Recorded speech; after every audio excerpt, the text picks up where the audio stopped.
Hello and welcome to the Auto Buyer's Guide podcast, powered by Alex on Autos. He's the man, Alex Dykes, and I'm Tim Masso. The podcast starts now. Alex, we're going to start with a bit of whimsy here. We love convertibles, including hypothetical convertibles.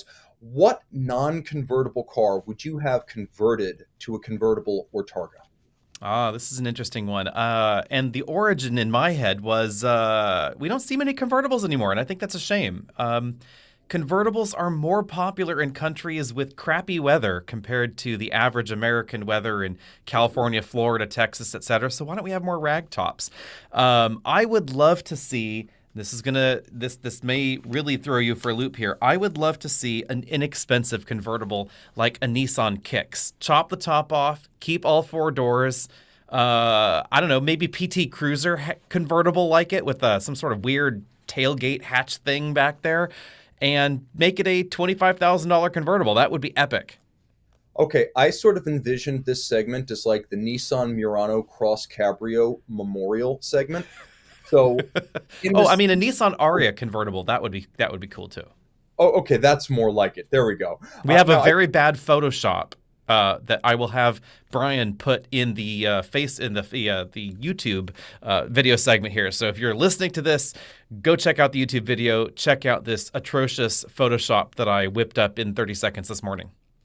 Oh boy. Okay, so you guys are going to definitely want to check that out. I'm going to say that this might not be out of reach. Something like a Toyota FT or a Subaru BRZ with like a Targa top modification would be a decent stand-in for something like the early 90s Honda Del Sol. Not a full-on convertible, but enough wind in the hair that it feels like a different vehicle and it gives you a different experience. I don't think a full convertible chop of one of those is possible, but a Targa would be really neat. Yep. I think something to this is going to sound again horrific, and it might trigger some people. Sorry for this trigger warning. Something along the lines of a Sebring resurrection would make sense. The Chrysler Sebring sold in absolutely enormous numbers, and the Ford Mustang convertible never really replaced it volume-wise in the United States. We also had funny little things like the Volkswagen Cabriolet, that tiny little ragtop thing. We just don't have any cheap and cheerful ragtop fun for the family that might want to have a third car, honestly, or a fun weekend commuter car, something like that. I would love to see cheap and cheerful convertible. I'm thinking like cheap and cheerful convertible today means like base engine convertible Camaro or Mustang. Like, I think that's the only thing that's a stand-in. Pretty much it, yeah. I mean, you're thinking like rental car prices and like rental car models. Because when I think Sebring, I think, the car to buy or rent when you're in Florida, like the baseball spring training car. Yeah, that's definitely a rental car there. Definitely real estate agent in Palm Springs. That was sort of like the Sebring demographic as well. I would hope that if you're shopping in Palm Springs, that your realtor's driving a Bentley. Like, really? I want my realtor to drive something cheap because I want them to know that their commission is a little bit lower than average. Maybe they're the 1.5% realtor, not the 3% realtor. If I see a realtor in Palm Springs driving a Sebring, I wonder if I'm about to buy some sort of a mobile home. What kind of house are we seeing if you're driving that?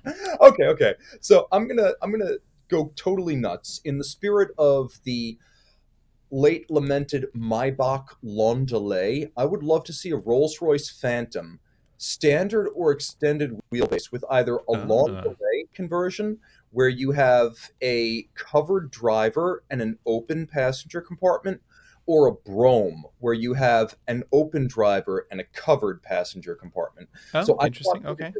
I don't want it to just be like a four-door 1960s Continental type of convertible.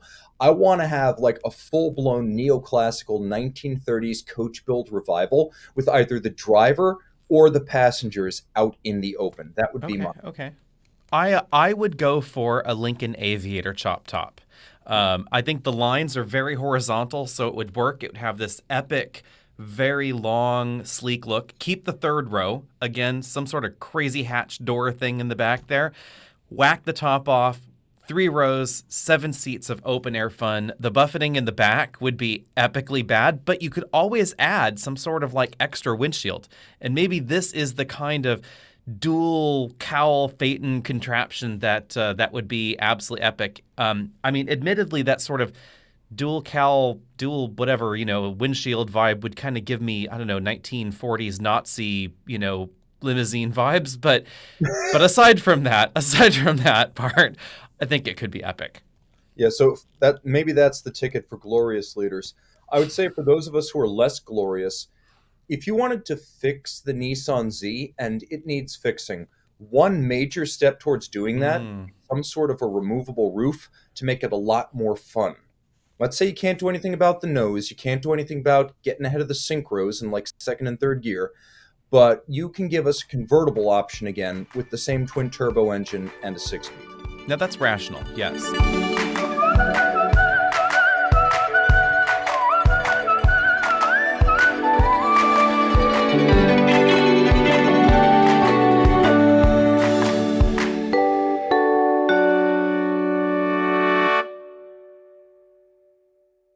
My rational pick would be a Polestar 2.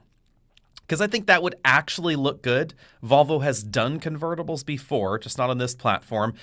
And, it'd be battery electric, so it would be future thinking, forward thinking. The back seat's already kind of small, so no loss there if you shrink it even further or eliminate it somehow, make it a 2+2 kind of thing. That could be the convertible for the next century. And it does seem like we're possibly going to get some convertible EVs actually in soon. I'm assuming that we ever get the one from Tesla, of course, that might be in the pile. But from other companies as well, it seems like Genesis is really betting big on a possible convertible model. Yeah, I would also say that realistically, that whole idea of taking a vehicle that's basically a hatchback and turning it into a convertible, that's something Mini explored not altogether successfully with their coupe and their convertible, but I'm still intrigued by the idea, and I would love to see what a coach builder could do with something like a Volkswagen GTI or like a Golf R, because Mm-hmm. I really think that it would be fun, maybe in the spirit of something like the Drop Top Customs Challenger conversion, where it's sort of a quasi-official deal, where you order it through a dealer, you take delivery through the dealer, one company warrants the top, one company Mm-hmm. warrants the rest of the car. I would like to see what a custom builder could do with a GTI or like a Golf R, because I think it would be a lot of fun, Yeah. especially if you can keep the rear seats and I not would lose them. worry about the cost. Like the coach built version of the Challenger convertible, that's pretty pricey. It's But 26. Yeah. yeah, I would love to see a cheap car with a manual top. Like that would be the easy way to do something like this. Again, not specifically kicks, but I think that actually could be kind of cute. Something like that. That's a car that's intrinsically inexpensive, value oriented, manual top to keep costs and repair costs low, and could just be that kind of fun weekend car that we just don't see anymore. The average American in the 1960s was aspiring to have this weekend car, and that's where Corvairs and things like that oftentimes, the Corvair convertibles oftentimes ended up going. But it doesn't seem like that's really a market anymore. Cars have become so expensive that nobody's really doing that fun third car or fourth car. Well, Mazda. Yeah, I mean, that's about it. But the number of people, Mazda loves to brag about the number of people that daily drive their MX-5. Well, that makes sense. I mean, it's economical, it's reliable, Hmm. it's fun, and it's easy to maneuver in traffic. I think there's probably a great middle ground. Like, obviously, doing a full chop top conversion on GTI is going to cost $1 million if you keep the rear seat. You completely remove the roof. You fit some sort of stowable, drop top to it. I think the best way to do this is the way Smart and Fiat did their convertibles, Hmm. where you keep the A pillar, B pillar, and C pillar. You keep the roof rails, and you just have like a full length pullback roof, like something that stops short of a full open car, but Yeah. gives you a very substantial skylight, like from front to back. Yeah, Chrysler's done that a bit here and there. You can get something along those lines in the current Wrangler, the power soft top thing, and they gave it a whirl with various vehicles here and there. But I wouldn't mind that too much. There was a time where you could also get some I can't remember what was a factory thing or it was an aftermarket conversion, but you could get them on like the BMW little hatchback thing that they sold for a hot second in the U.S. Oh, I remember that. Yeah, that was Like that the 318 something. hatchback. Yeah, Yeah, the that's hatchback, actually the basic one. that's not actually that's actually not a bad idea. Speaking of BMW, BMW M2. because the Mm. Z4 is not a sports car anymore. Yes, that's true. BMW M2 is out. I haven't driven it yet, unfortunately, but it does look interesting. The problem I have with the 2 Series is that the 2 Series and 3 Series and 4 Series are all so very closely related that the curb weight is also all very close, and the size inside and outside is all very close. I almost wonder why they didn't just make different performance levels of M3 and M4, etc., rather than, I don't know. I'm confused by some of BMW's product lineup lately. Now that makes sense because BMW's model designations haven't made sense for years. May as well be a confusing lineup too. Okay, so here's my show car wish, because this is never going to happen, but I would love, periodically Porsche does speedster cut downs of the 911. I Mm-hmm. would love to see what a cut down, raked windshield, minimalist Taycan Turbo S speedster would Ah. look like. I would love to see the full speedster treatment given to a Taycan. And Yeah, I would love to see them sell even 5 of them. I'd be happy. that's an interesting point because Porsche has been pretty dedicated to the convertible form factor, and we don't have a convertible Taycan. That seems like a misstep. It would be tough to do. I imagine there's a million reasons having to do with like federalization, crash safety, standardization, mass production. But still, in the spirit of Hmm. something like the electrified Mercedes-Benz SLS, even if Mm-hmm. you can only make 10 of them and they cost $1 trillion, I would be happy to live in a world where that exists. I would assume that the structural battery pack could lend additional torsional rigidity, so that might make that process easier than cutting the top off of a unibody 911 or something like that. Porsche, please make this happen. Yeah, All let's right. give it a whirl.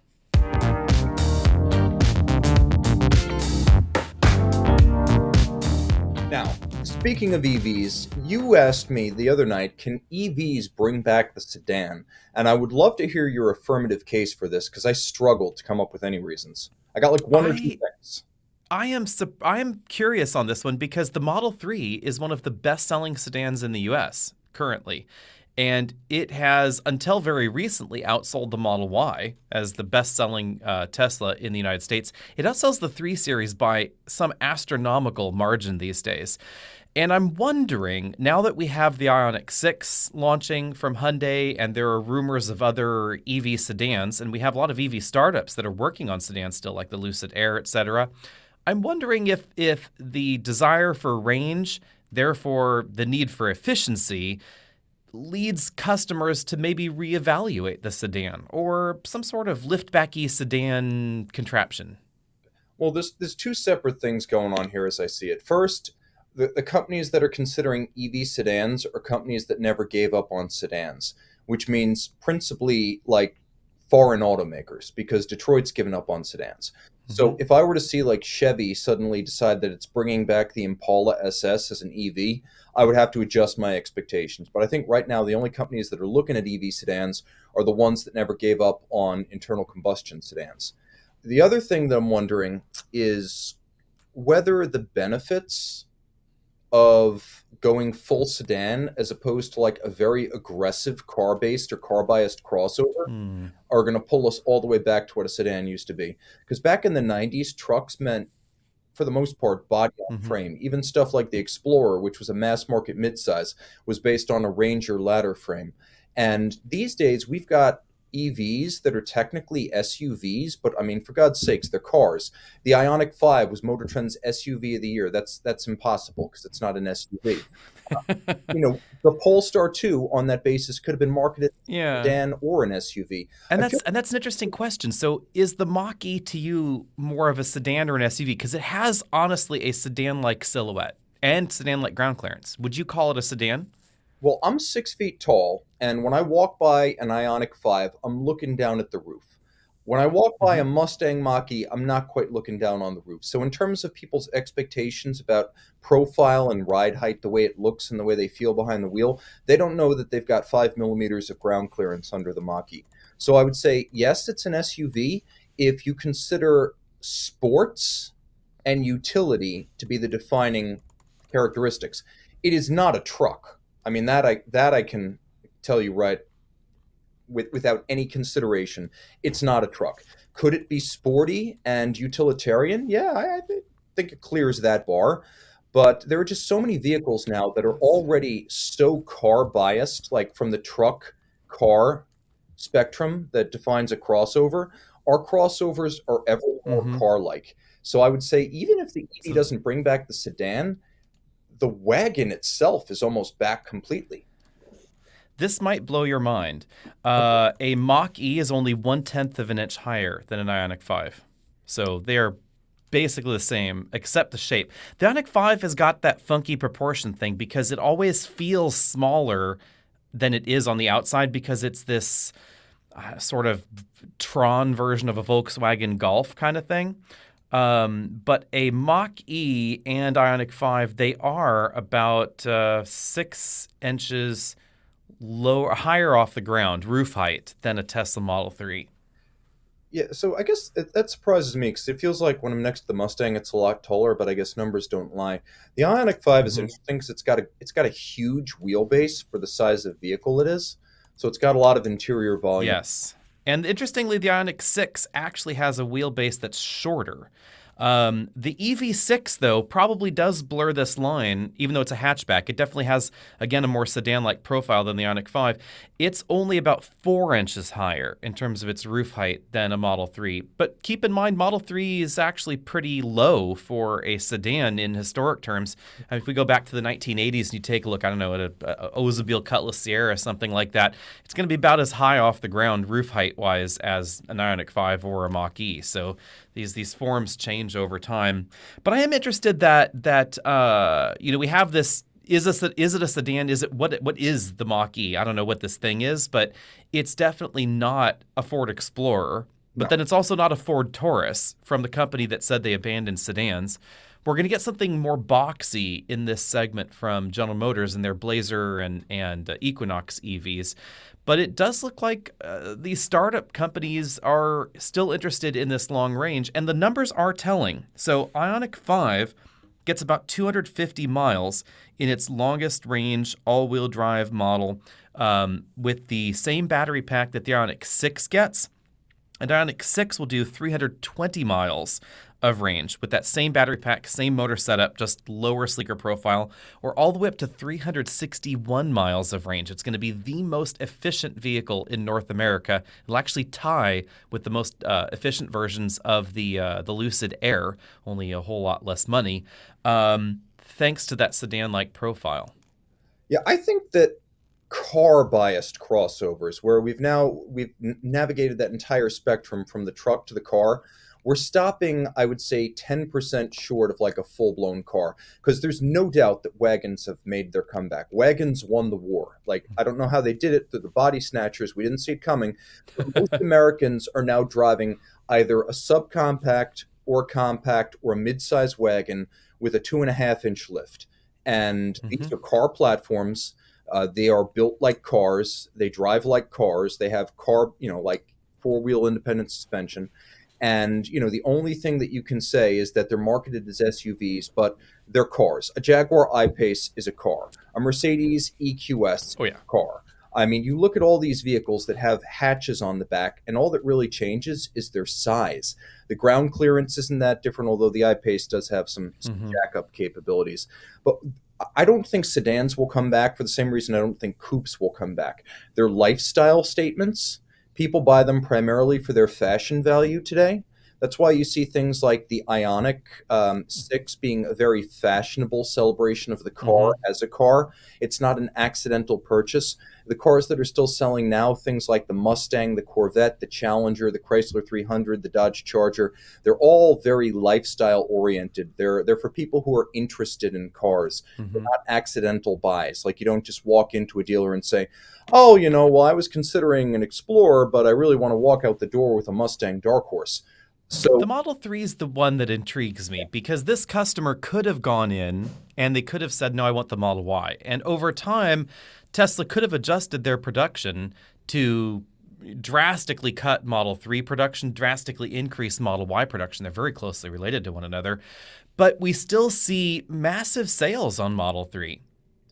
I think that's for now, not forever. There's a couple things that the Model 3 has going for it. First, it launched as the quote affordable Tesla, and it had at least a 3-year head start on the Model Y.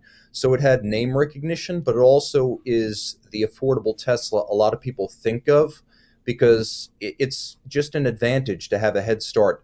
And the fact that now the Y is outselling the 3, I think that's a trend that's going to gain momentum. And when people realize that there is a compact crossover Tesla that they could buy for similar money, more and more often they're going to buy that. What I don't think is going to happen is I don't think there's going to be a second generation Model 3. I think Tesla will do what it did with the Model S. They'll update it for 15 years. And then eventually, it goes with everything Tesla does. Let's be honest. It is worth noting, though, that it is worth noting that in this sales reduction of Model 3, that Tesla has cut the number of ways you can get your Model 3, and I think that's led to part of this reduction. There's no long-range Model 3 at the moment. There's either the standard one, which is not going to get the full tax credit coming soon. It's going to actually drop down because it uses the Chinese-made battery pack. And then there's the Model 3 Performance. So there's not quite the full lineup that we had before. And I wonder if that has artificially lowered its sales rather than having the complete smorgasbord of options. Well, it's one of those chicken or the eggs thing. Did Tesla pare back the options because it saw that sedans are a sinking segment, or did the sales decline because Tesla pared back the options?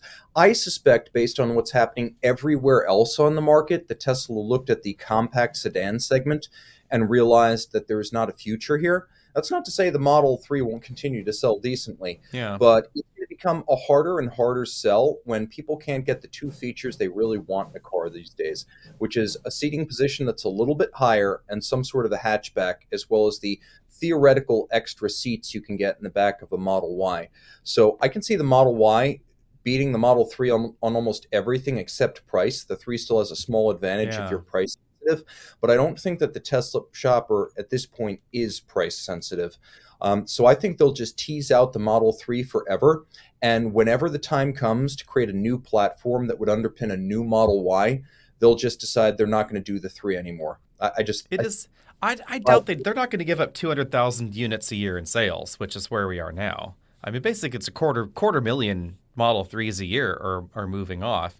And it's worth noting that Tesla single-handedly managed to bump the entire compact luxury car segment volume-wise up about 80%. So, I mean, the volume in that segment has actually grown over the last few years in a segment that was theoretically supposed to shrink. So it's not that the few sedan shoppers left in this segment coalesced around Tesla. They actually grew the entire segment. I also think, though, that because Tesla had such a waiting list for everything, a lot of people were willing to accept a Model 3. If they maybe preferred a Model Y, but the 3 was more available, they would opt for that. It's hard to really say what the true demand level for the 3 is until both the Y and the 3 are both available at Tesla dealers ready to buy from inventory. I think a lot of people are interested in Teslas, not necessarily sedans. For the same reason, I think a lot of people are interested in Teslas and not generally EVs, and the 3 benefited from that an awful lot. If you look at EV sedans from other brands that now have them on sale, they're not setting the world alight. Tesla is a unique situation because it's always had a waiting list. From the moment the first Model S arrived in 2012, it has never had available inventory on the lot of Model 3s or Model S's or X's. Well, I mean, right now, if I look in my zip code, right here within 25 miles, there are 100 and something Model Ys and over 100 Model 3s right there, just new ones, mind you, not used ones. These are new in their inventory for immediate delivery.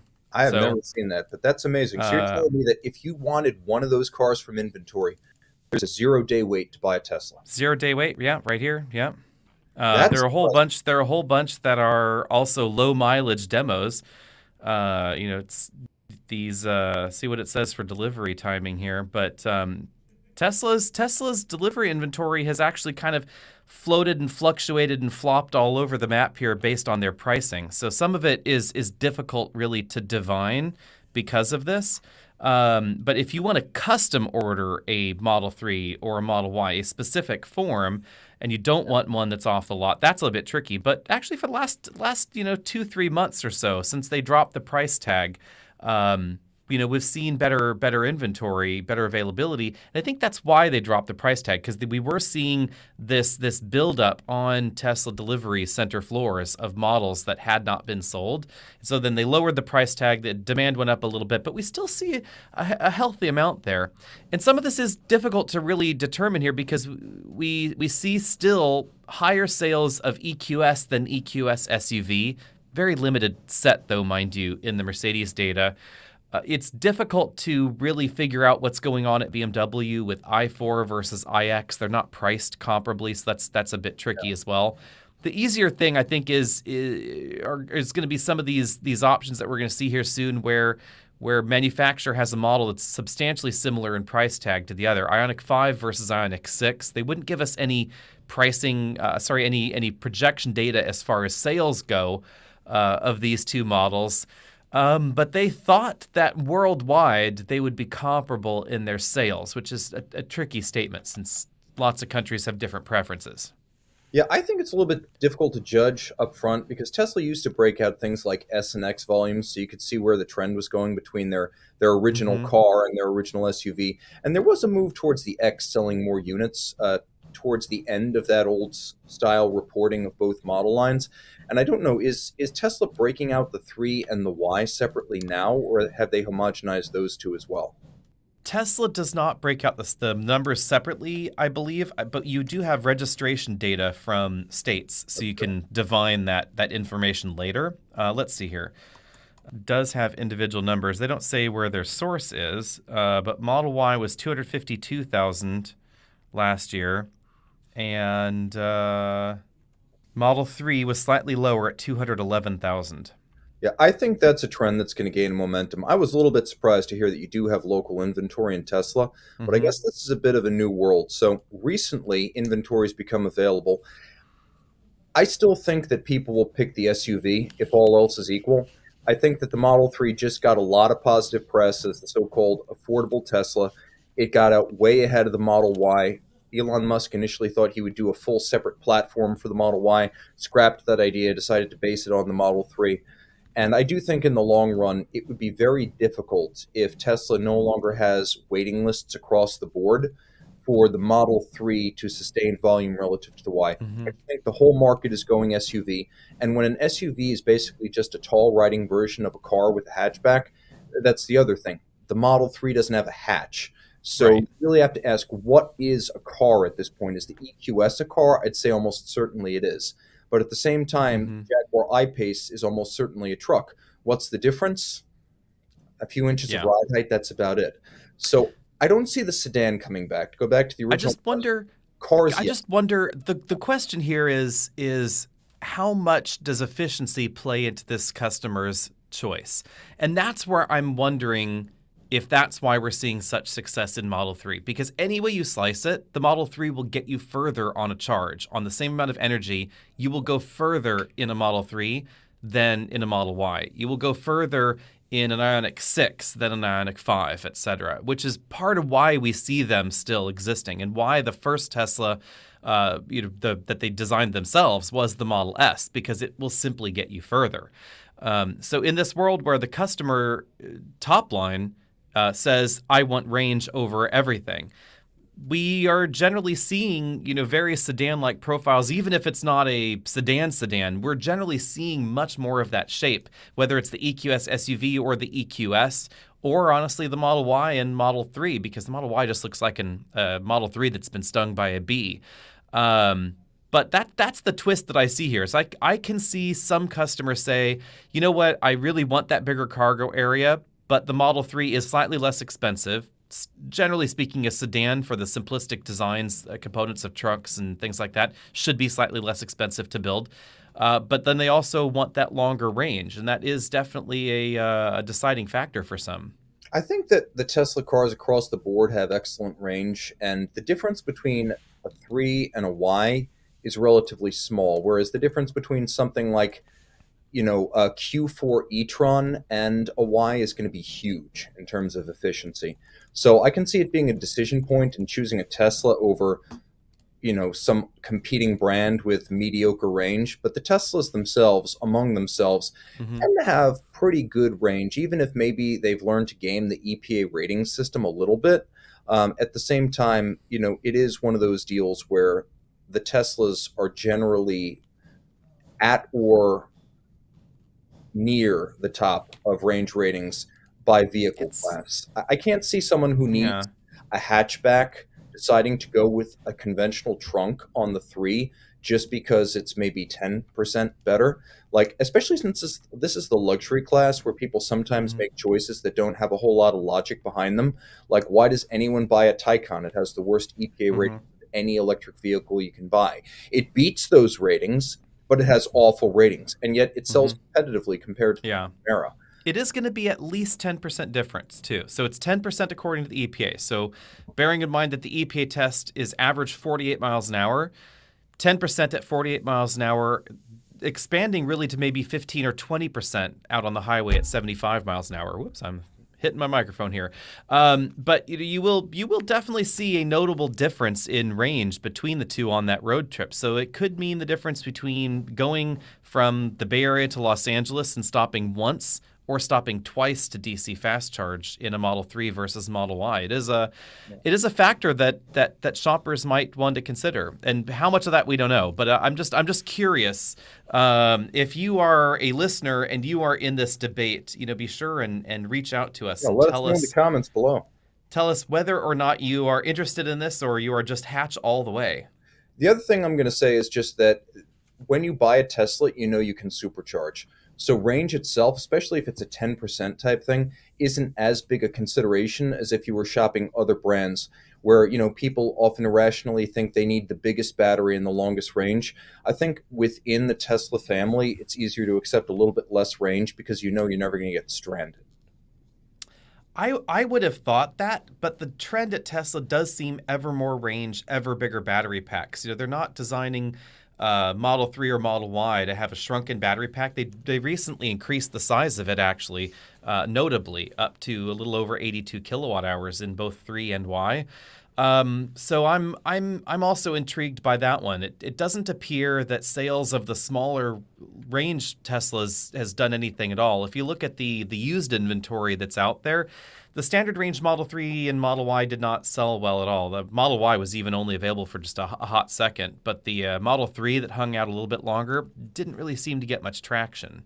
So it does seem that, and this is also what we see from other manufacturers, mind you, too. So in the customer mining data, when they're doing research and focus groups, customers really seem very range driven, which is coincidentally why I'm actually surprised that we may see a Kia EV9 in New York with very low range figures and a relatively small battery pack. I'm going to be interested to see how well that works for them.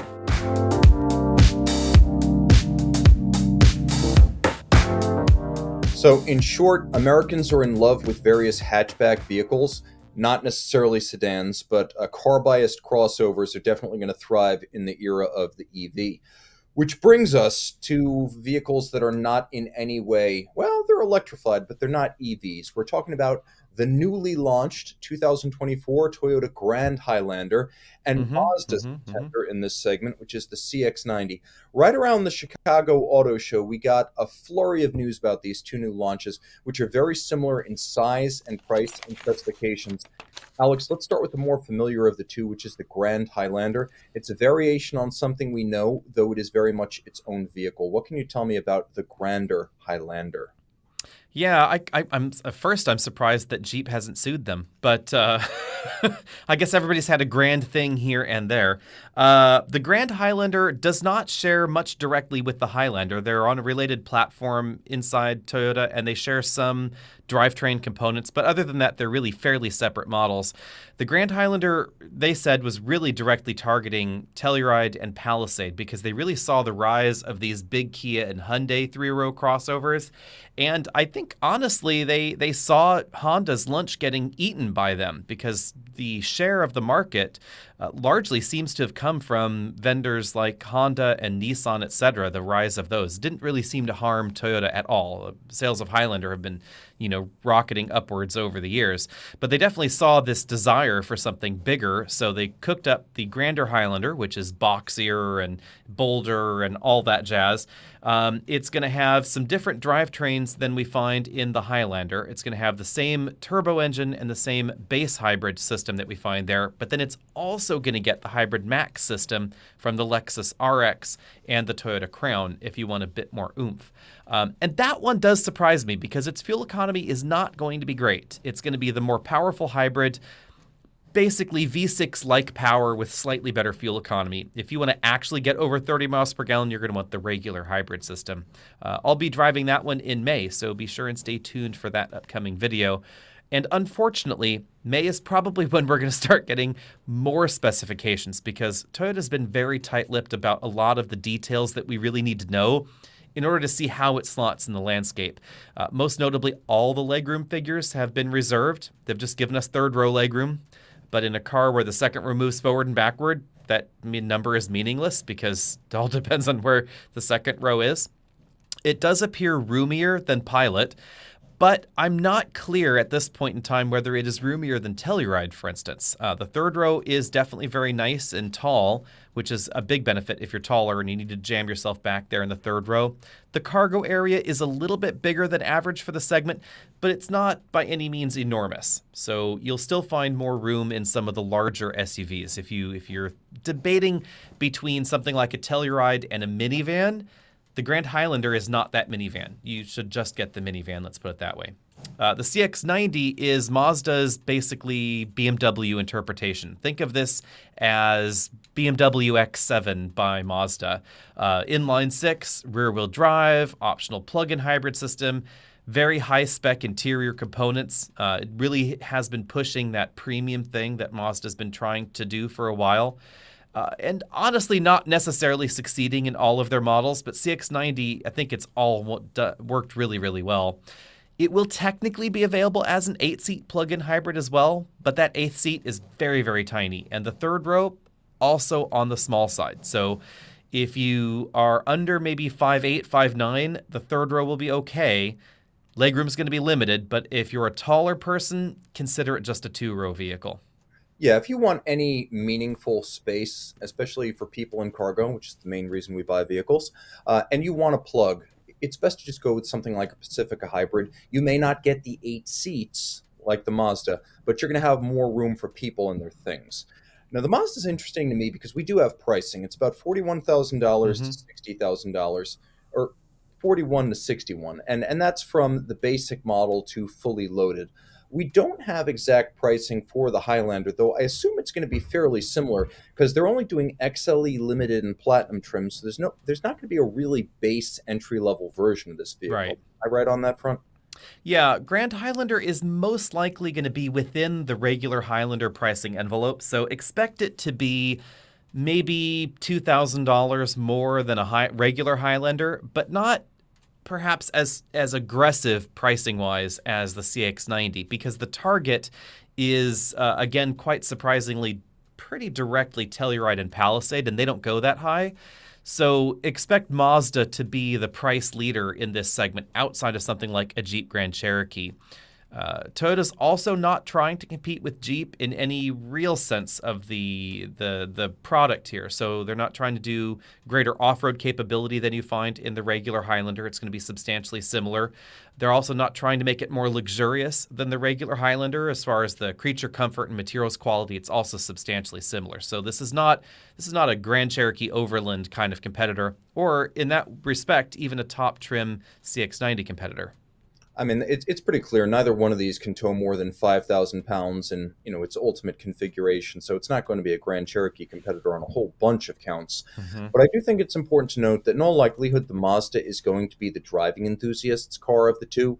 You're seeing things like a rear drive bias. You're seeing things like a an 8-speed with a wet clutch. The automatic transmission doesn't use a conventional torque converter. It's got a wet clutch plate build up like an AMG, which is kind of unusual, but it's probably going to be more tuned for driving enthusiasts, although it seems to be a packaging fail. For some reason, the Grand Highlander, which has a 116-inch wheelbase, manages to pack in a lot more cargo capacity, because we don't have specifically we don't necessarily have the head and leg room for both of these, not completely, but we do know that the Mazda's getting 14.9 cubic feet behind the third row, and then with the third row down, it's going to be 74.2, whereas with the Toyota, you get 21 feet, which is genuinely useful behind the third row, and then if you drop that, you get 98 feet.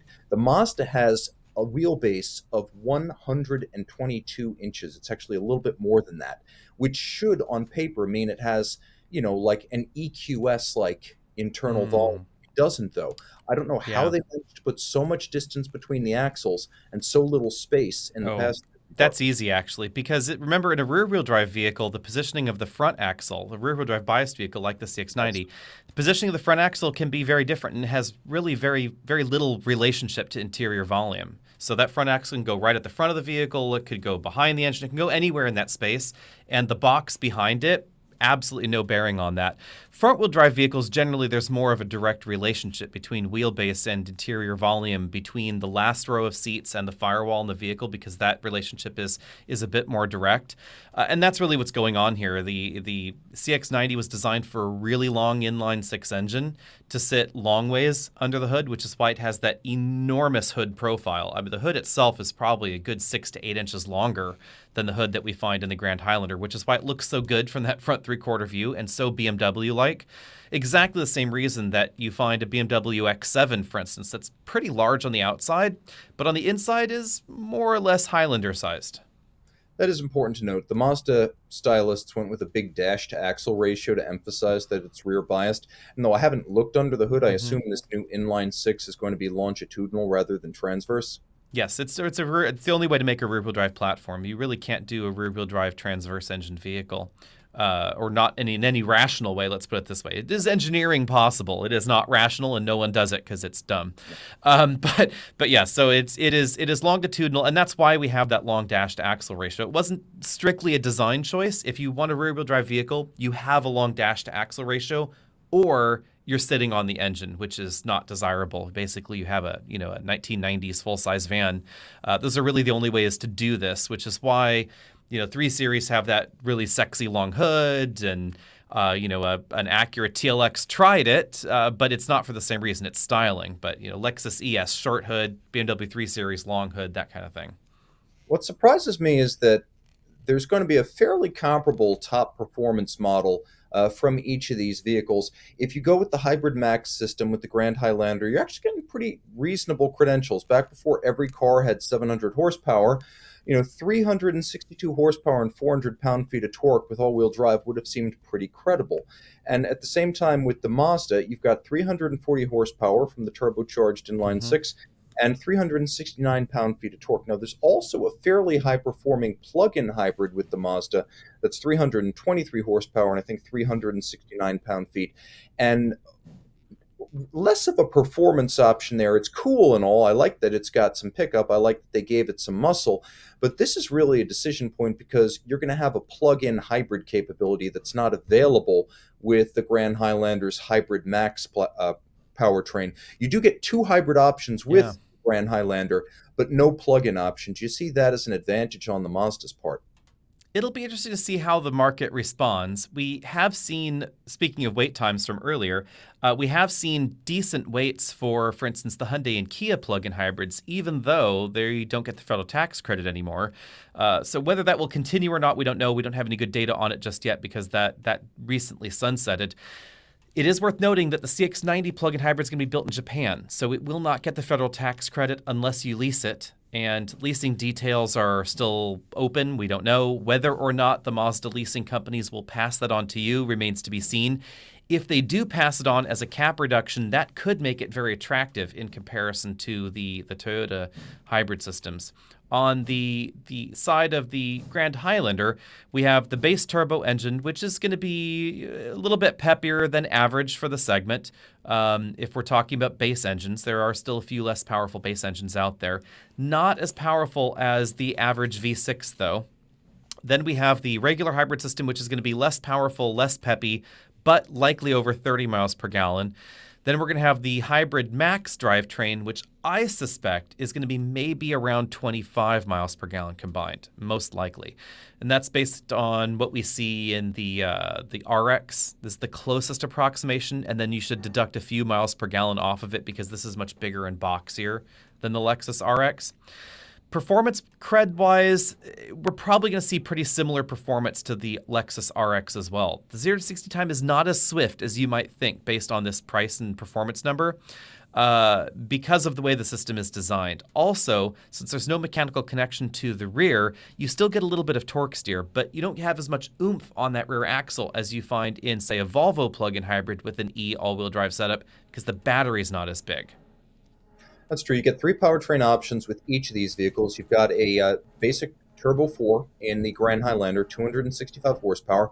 You've got a now well-known Toyota hybrid system with a turbocharged 4 and 2 electric. Base hybrid system is regular, 2.5 liter naturally aspirated. Yes. Yeah. So that's the base. That's 243 horsepower. So that's a naturally aspirated 4 with 2 electric motors. And like you said, there's no physical connection between the front and the back, the way that's driven. And then you've got the Hybrid Max. With the Mazda, you've got 280 horsepower from a turbocharged 6. You've got 340, and then you've got the 323 horsepower plug-in hybrid system. And for both vehicles, the maximum towing capacity is going to be 5,000 pounds, but not every version of both vehicle tows the 5,000, some or less. Right.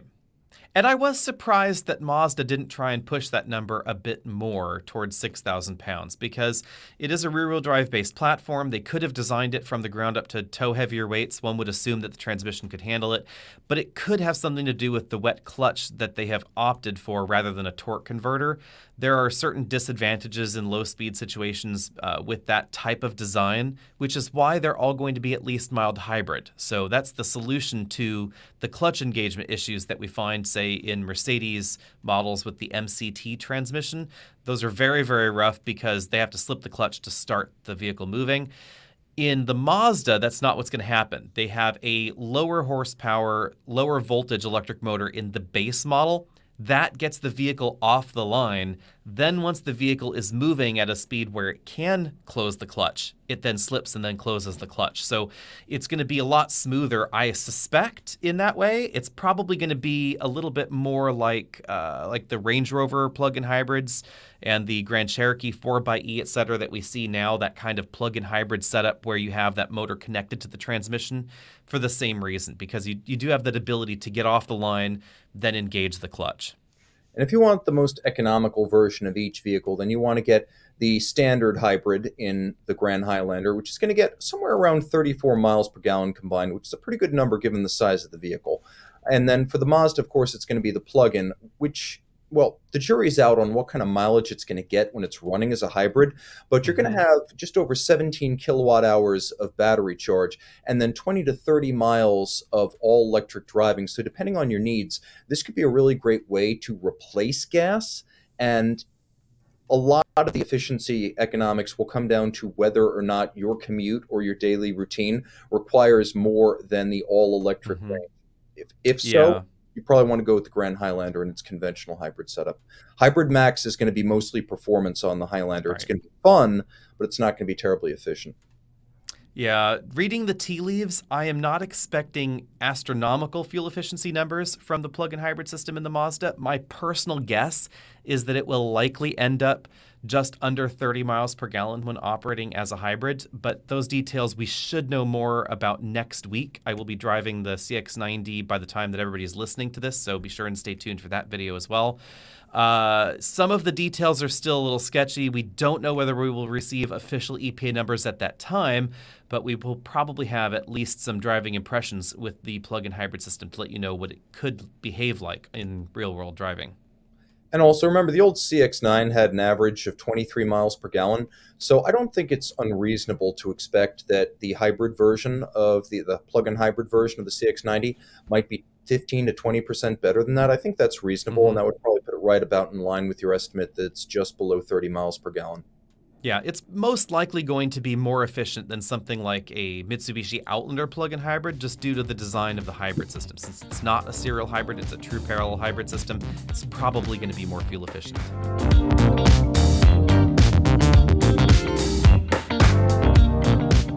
Now, continuing this thread of price versus efficiency, we're in the midst of an EV pricing war. It started in China with Tesla reprofiling its price structure over there. That was long before it came to the United States.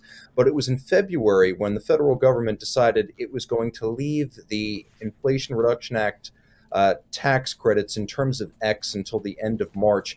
Suddenly, a whole host of vehicles were now available with the federal tax credit. And Tesla notably also added discounts on top of that during a period when it seemed initially in February like demand might be dropping. So some Tesla models, when you combine the price reduction with the federal tax credit, saw reductions of up to 20%. And on the back of that, we saw a response from Ford, which said not only was it going to offer lower prices, but it was actually going to offer refunds to people who had previously purchased the car in 2023 before Treasury made up its mind. Following that, we saw notice from Lucid that even though its cars are too expensive to qualify for the credit, it was going to kick in $7,500 anyway. So is this general? Are we seeing a price war among automakers, or is this an EV-specific price war? It seems to be EV specific, and it seems to be in relation to higher interest rates and some trailing off of demand as a result of some of the higher interest rate changes. We have seen some parallels in the ICE world, though. For instance, there have been some idling of some truck factories in the United States because truck inventories were starting to build a little bit. Manufacturers were a little bit cagey on that. But obviously, in the EV segment, other manufacturers are willing to chase Tesla down the rabbit hole a little bit here. We've seen some EV companies that have said, nope, we're not going to do any of that. We're not going to chase the price tag. Most notably, Polestar has not moved their pricing at all. They haven't sold very many vehicles either, but they just haven't bothered. Also, Volvo doesn't seem to follow them, nor BMW or Mercedes, etc. Rivian has not adjusted their pricing. It already went way up, and they can't deliver enough. So I think it just really relates to some of the demand profiles, or in Ford's case, their desire to really keep ramping up that volume because they really want to be the volume EV company in the U.S. There's been a lot of talk at GM about being that EV volume company, and I think Ford really revels in silently having their numbers just speak for themselves. Let's put it that way. But I don't know if it has had much of a true impact on demand on Mach-E or on Lightning, which has been pretty strong over the last calendar year. I would say that really when we're thinking of the Tesla shopper and especially Model Y, the direct competitor as far as broadness of the portfolio, range, for some performance numbers, et cetera, but most notably range, style, et cetera, it is Mach-E. That is the direct Tesla competitor there. It's probably the only one, honestly, that we have for the Model Y.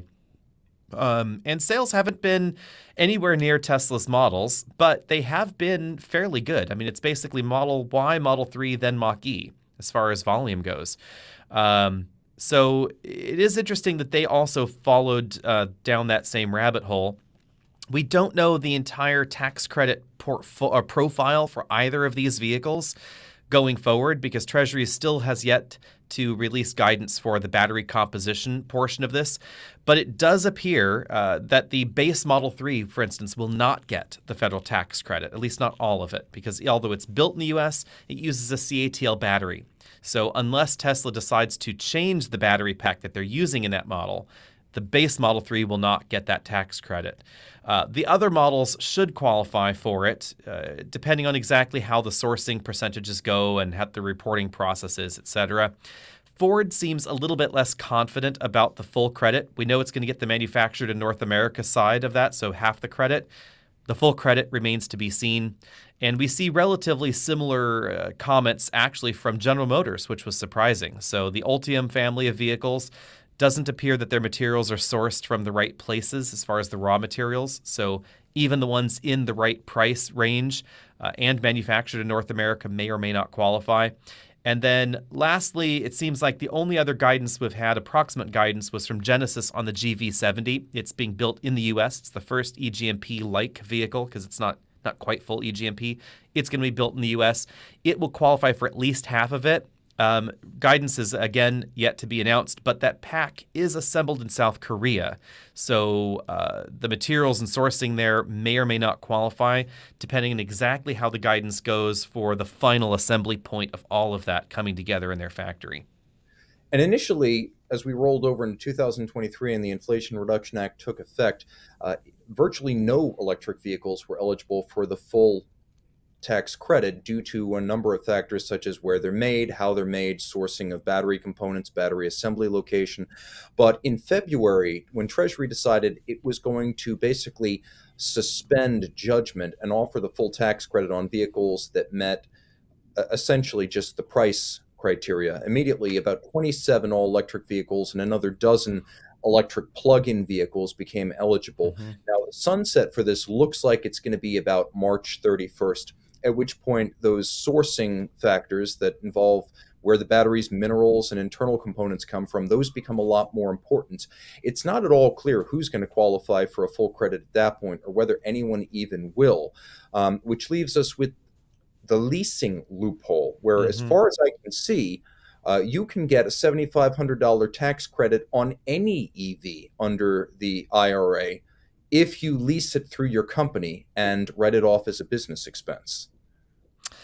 Many asterisks. So it doesn't require that you lease it through your company, the leasing company that you're leasing personally through. So if you personally, you, Tim, went down and leased a vehicle, theoretically, that $7,500 tax credit could apply as a cap reduction on your lease if the leasing company wants it to. And that is a tricky thing because remember, your business has to have a federal tax liability in order for it to get the tax credit, just like you would. So this is the other thing that a lot of people don't necessarily think about is if you don't pay anything in federal taxes or you pay less than $7,500 in federal taxes, which is actually a huge number of Americans, mind you, if that is you, then the tax credit is either meaningless or its meaning will scale from $7,500 to whatever you owe because it cannot take you past zero. And it's worth noting that a upper income family that's in the 80th percentile of income level in, say, the Midwest with a mortgage and 2 kids might end up paying very little to nothing in federal taxes because the child tax credit's pretty healthy, and then the mortgage deduction credit, et cetera, could get you effectively to a zero tax liability, even though you could be making $150,000, $175,000 a year in Detroit, for instance. So that is entirely possible. Your tax situation will apply. Now, on the leasing side of things, it's basically the same thing for a leasing company. There are a lot of reasons why a captive finance arm of a company might not make a tax profit one year or the other, depending on deductions brought forward, depending on business realities, or depending on how the parent company just wants the taxes to sort out. I mean, management fees and things like that can be applied. So not everybody is applying that tax credit to leases because not every company is intrinsically profitable in that way. That's the weird and tricky part here. For instance, it appears that like with the Mitsubishi Outlander plug-in hybrid, we were looking that up today, looks like that they are applying the $7,500 tax credit there. It looks like Genesis is not with the GV70, at least not at the moment. So some of those details are still open for debate. It also appears that Hyundai may or may not with the Ioniq 6. So some of these are just very open-ended questions. But if you do qualify and the leasing company is going to do that, it can drastically reduce the capitalized cost of your lease. Yeah, 2 things there. The operative word is refundable. A refundable tax credit is a tax credit you can collect even if you don't have sufficient tax liability to encompass the amount of the credit. This is not a refundable tax credit, and that's an important point that Alex makes. The other thing is I was conflating another tax hustle, which is that you can lease a car, even a supercar, through your company and write that off as a tax deduction. Leasing, on the other hand, through a leasing company, which may be manufacturer associated, is right now the only way you can get around the price caps on the vehicles that are eligible for the IRA tax credits. That's $55,000 for a car, $80,000 for a truck or SUV. But if you lease, in theory, if that leasing company meets the criteria, you could collect the $7,500 in spite of the fact that you're leasing a Rivian or a Lucid or an EQS or some such thing. So that's how that works. I don't know that has a sunset on it. Like, I don't know that does not. The Treasury issued guidance, and they said it does not. The key thing there is that you're not getting the tax credit. The leasing company gets the tax credit, and they may or may not apply it as a cap cost reduction on your lease. So you aren't going to be applying for the tax credit. It's the leasing company that may or may not there. So lots of weird loopholes.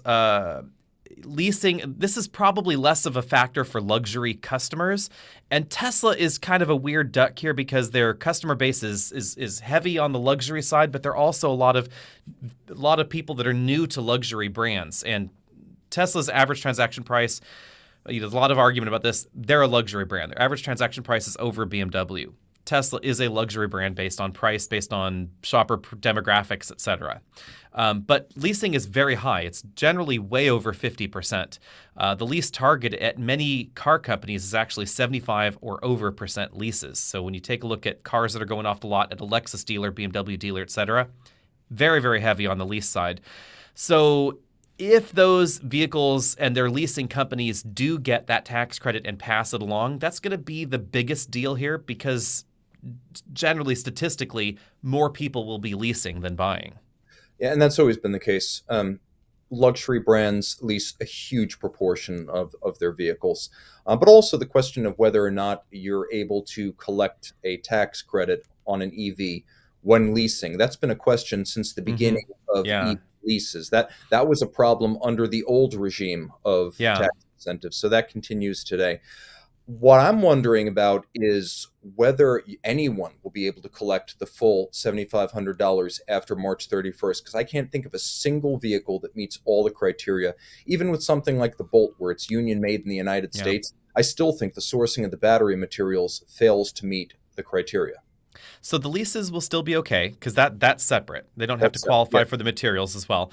It does appear, or it is highly likely, let's put it this way, it is highly likely that the Teslas that are built in the U.S. with U.S.-built battery packs, they will probably be okay. But we don't have any confirmation on this officially. The rumor mill has long been that the core material sourcing is enough from free trade countries that it should be okay. It's a weird calculation, and exactly where the Treasury rules line up is the devil in the details here, because it's a percentage of the value of these components and manufacturing costs are allowed to be in it. So it's not just the raw materials.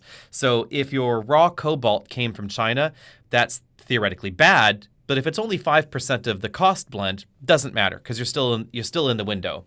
So if the refining is done, if the higher value components are done in the right countries, then you're still okay. It's not until later that nothing can come from these countries of great concern, which would be Russia, China, etc. That's a little few years down the road. That would be a really steep bar because at the moment, some of the materials can come from there. Some of the processing can even be done there. It just is that value portion. And what does that look like? How is that exactly calculated and assigned? It is most likely that the batteries that are built in the United States or batteries that are built in South Korea will be okay. So maybe the LG Chem SK batteries might be okay because South Korea is a free trade country, so they're in the club there as far as the battery pack assembly location goes and the sourcing and processing. If there is a huge portion of the battery pack and assembly, et cetera, that's done in China, that's absolutely no. So Polestar 2, definitely unlikely. Base Model 3, definitely unlikely. Anything with the CATL battery pack, BZ4X with the CATL battery pack, definitely unlikely as well. What about GM and Ultium? And then in the Bolt, those batteries are made in the U.S., but they're not Ultium. So what about Bolts and Ultiums? GM has said in an investor call not that long ago that they do not expect to get the full credit immediately. So exactly where that lies, we don't know, but it does appear that they've at least signaled that no, they believe it probably won't qualify. All right, and Alex, we have many media. How can people keep track of the progress of this issue on Auto Buyer's Guide? Yeah, so be sure and check out the EV Buyer's Guide channel. That is where we will be posting a video update just as soon as we have that Treasury guidance. So hopefully the first week of April.